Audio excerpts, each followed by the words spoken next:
Your trips to the gas station are costing you a lot less than just a few months ago. But then you go to the grocery store, where prices keep going up. In fact, grocery prices have surged more in the past year than any other year since 1979. You stand in that checkout line and you wonder, when will food inflation finally go down? Damian Mason, a farm owner and the host of the Business of Agriculture podcast, is joining me now. Damian, what would you say are the main culprits of food price hikes, especially now that transportation costs have peaked? Yeah, we still have a lot of energy cost in our food. You know, when you look at, let's just say, a box of cereal, there's about 17 cents of grain in the average box of cereal. There's a heck of a lot more fuel cost. You know, diesel has not come down as precipitously as gas has. And then you got to talk about labor. You know, we're still talking about moving into some unemployment, but we still are also talking about a lot of labor cost, you know, and you got things like California saying they're going to push wages to $22 for a minute. I mean, there's a lot of pressure on those prices for labor. So there's a lot of human hands handling your food, and there's also still a lot of diesel in there. Those are two of the big factors, frankly. What do you think it's going to take for food prices to go down? And when do you think that could actually happen? I think that's the big question here. Yeah, so, you know, the old thing, Simone, they always say the cure for high prices is high prices because, you know, economically, when things get too high, then demand lowers. Well, it's hard to do that on something that's as necessary as food. You know, if the price of lounge chairs goes up too much, people stop buying lounge chairs. You can live without lounge chairs. You can't live without food. So the inelasticity of demand, as we call it, when it comes to food, makes it tougher to do. Usually then supply will feed this. If it was a situation, say, out here in agricultural world where I live in Indiana, they say, all right, man, corn and soybeans are worth so much. I'm going to plant more of them. I'm going to do more to produce more of them. And then by doing that, you feed the supply, which brings down the prices because demand stays constant. Tough part is, as I said, there's not a lot of actual commodity cost. I think it's about 15% of the price you pay at the grocery that's actual commodity, meaning at the farm gate price. So again, it's going to take an adjustment on these other fronts. And when you look at that, it doesn't look very promising. Fuel is still at a pretty high number compared to 2 years ago. Labor prices are a bit higher than they were 2 years ago. But then there's things like interest rates. You just probably saw the cover story there last week.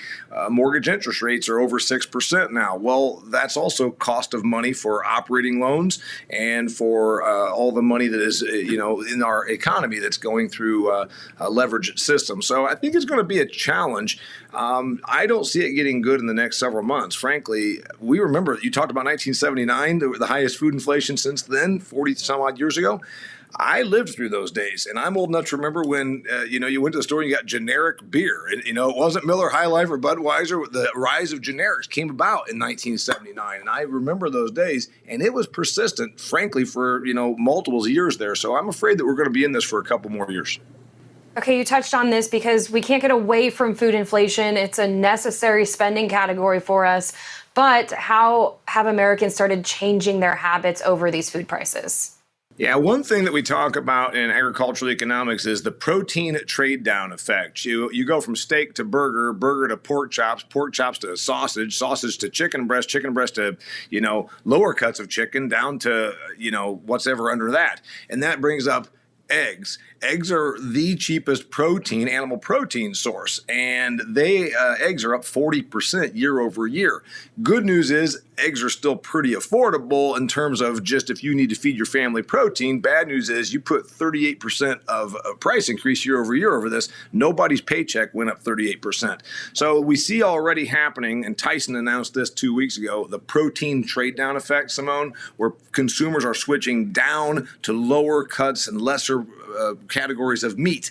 That will happen. And I know the vegetarian crowd says, oh, that's great. And the reality is only about 2% of the country is actually vegetarian. So, you know, families still want to feed their children, you know, animal protein because it makes you strong. So there's that going on. You'll see the rise of generics, store brands, consumption of store brands rather than buying Campbell's soup. Maybe you buy Kroger soup. That's happening already. So we're already seeing a consumer trade down. It's been going on for about 6 months. And I believe that's indicative that we are indeed in a recession.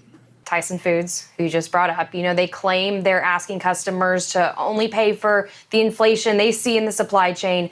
But their first quarter profits this year nearly doubled. The second quarter net income was up 74% from a year ago. Third quarter, they said they're raising those chicken prices again because, as you said, people are buying chicken more because they can't afford beef. So what role does profit inflation play here?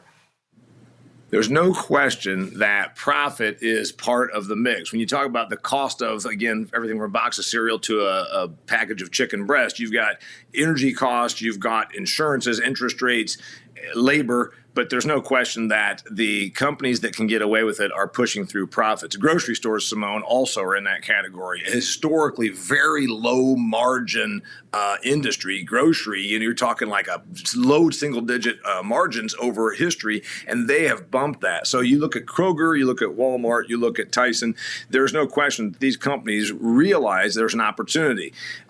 They seem to have gotten through with using the COVID excuse, using supply chain as an excuse. You know, we're 2.5 years removed from the first shutdowns from the economy. Is it really that, or is it that these companies realize they can, I won't say gouge because that sounds like we're being anti-capitalistic, but there's no question that these companies, Simone, are taking advantage of a situation and passing on some bigger costs and costs bigger than what they actually are facing to pad their margins. And there's that, that's the reality for sure. And by the way, you know what will change that is when the consumer finally switches off, but that's a tough thing to do. Consumers say, you know, I still have to eat. Yeah, that's my last question for you then. We can't get away from buying food. We can try to change our habits a little bit, but when you're talking about a company like Tyson Foods, which really dominates the market there, what can be done? Right. What can be done by American families? What can be done by the government at this point? Yeah, and I don't know about the government because then you're talking about trust busting, and is that really what we want to see happen? Because there are 4 companies that control 85% of the meat trade in the United States of America. You know, you go through groceries. Once you get past Walmart and Kroger and a couple others, you essentially have gotten all the groceries handled. So when you get to an oligopolistic system, Simone, where 4 companies essentially control so much of the pie, they are able to, shall we say, work in concert together to pass along higher prices to you. So is the answer that the government does trust busting, you know, like we saw under Teddy Roosevelt, where we go and break up these companies? How effective is that? Remember, we broke up Ma Bell 20 or 30 years ago, for those of you that can remember that. And what do we have now? We have Verizon and T-Mobile and a couple other companies that essentially are still in control of our communications. So would that matter? I don't know that government intervention is the answer. What's the consumer to do? Well, the consumer is already doing it because, you know, everybody understands kitchen table economics. The consumer is already switching off and paring down, and the consumer is already buying store brands.